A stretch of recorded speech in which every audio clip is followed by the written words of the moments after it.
Hey guys, it's Chestnut. I'm back with another video, and today I'm going to be talking about 4 books that can change your perspective on life. But first, I'm in my room right now and I don't really want to film here, so I'm gonna go on a walk.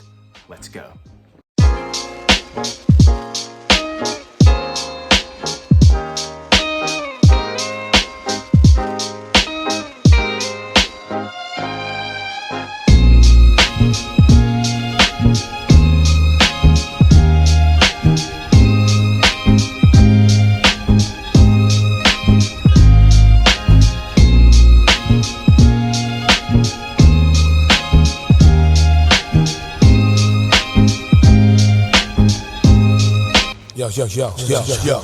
Okay, so like I said before, today I'm going to be talking about 4 books that can change your perspective on life.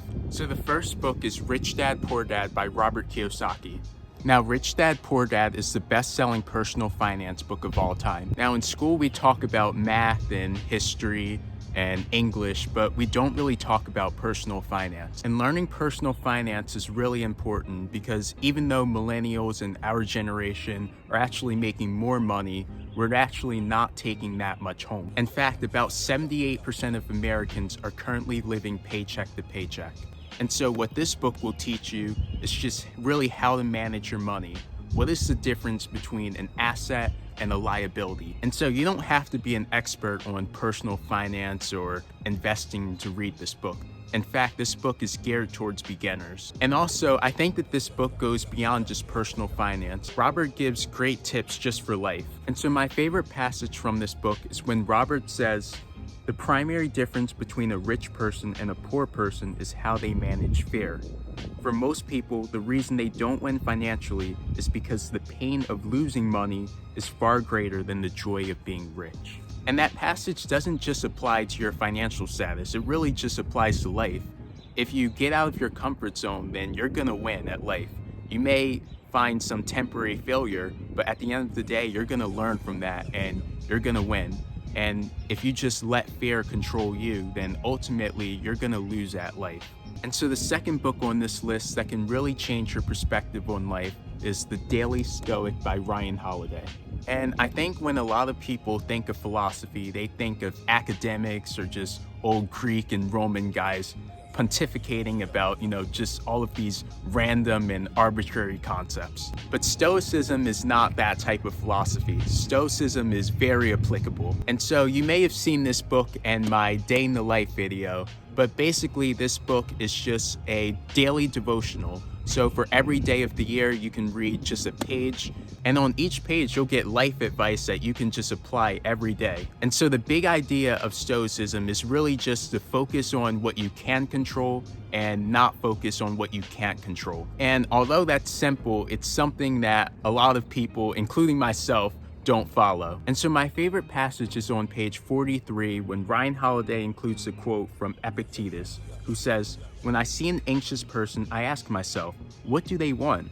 For if a person wasn't wanting something outside of their own control, why would they be stricken by anxiety?"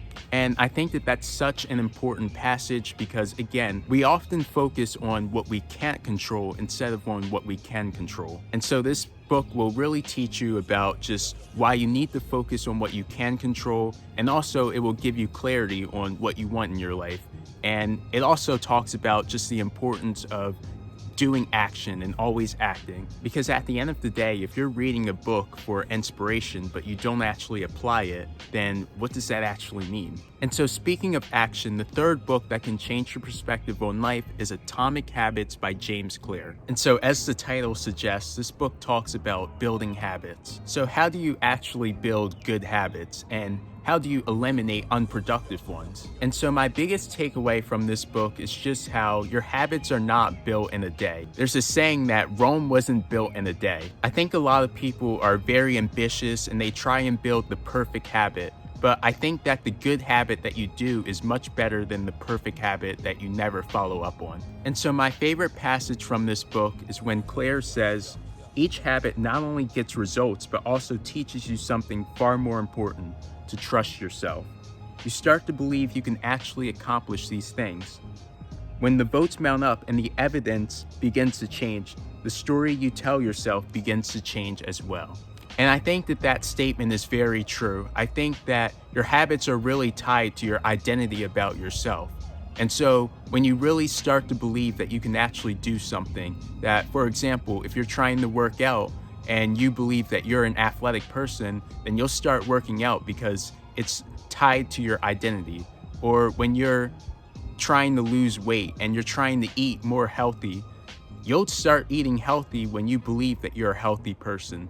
And so really, habit building is a long process. And for every day that you do what you want to do, you're closer to your goal of becoming that person that you want to be. And so the last book on this list, and my personal favorite, is The 4-Hour Workweek by Tim Ferriss. And so this book is really about getting out of your comfort zone. It's about identifying what you want in life and going after it. Because a lot of people limit themselves on what they believe that they can do. But if they actually get out of their comfort zone and just really challenge themselves, then they can really get that life that they truly want. And so this book has 4 parts. Number 1, defining what you want. Number 2, eliminating the time that you spend on things that aren't important and spending more time on what you really want to do. The third part is how are you going to finance that? So whether it's building a business or finding a side hustle, but he really gives some steps on just ways to make money. And then finally, the fourth part is just actually going out and doing it. And so my favorite passage from this book is when Tim says, "Most people will choose unhappiness over uncertainty. For years I set goals and made resolutions to change direction, and nothing came of either. I was just as insecure and scared as the rest of the world." And again, I think that that passage goes back to Rich Dad, Poor Dad. Again, most people will choose that fear over actually getting out of their comfort zone and doing what they really want. And so I think that this book is just great for anyone. If you're really just struggling to get out of your comfort zone and you really need to just find some inspiration and just get that confidence so that you can actually go out and do what you want. And so it's getting late, guys, so I'm gonna start heading home. But I really hope that you guys enjoyed this video and that you can really just find some value from it. I know that most people probably won't get these books, but I would just say that be above the rest. Get these books because I think that even just spending $20 on a book that can change your life is just really a great investment. Or if you want a PDF, get that.